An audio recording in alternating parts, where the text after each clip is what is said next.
There are a lot of options in software security, but how do you know which ones are right for you? I'm Dr. David Brumley, CEO of ForAllSecure, and I teach software security at Carnegie Mellon University.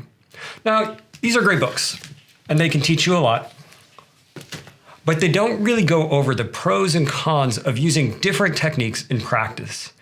Today, I'm going to cover a simple two-step process and allow you to pick the best software security techniques for you and your organization.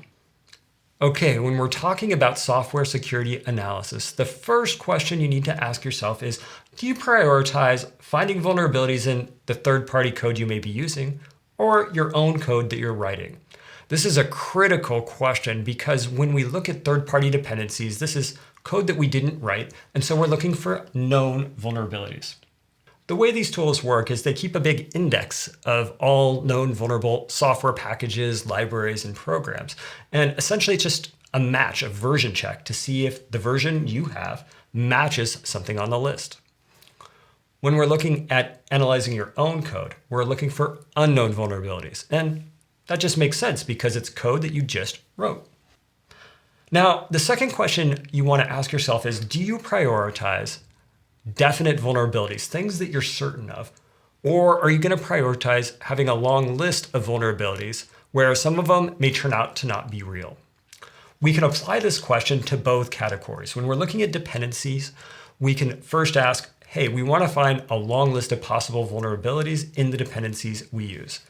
The set of tools that you're going to want to look at are SCA or SBOM tools, software component analysis or software bill of materials.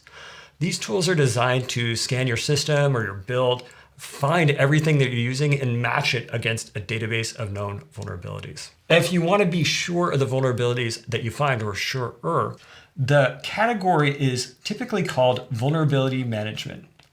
The way these tools work is they try to interact with your system and maybe even try an exploit to see if it succeeds.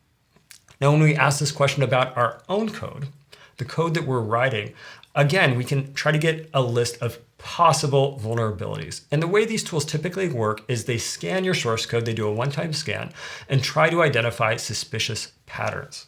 We call this static analysis because, well, the code never runs. Now, because the code never runs, static analysis has no way of confirming that a vulnerability actually exists. When we want to be certain of vulnerabilities, we need to run dynamic analysis.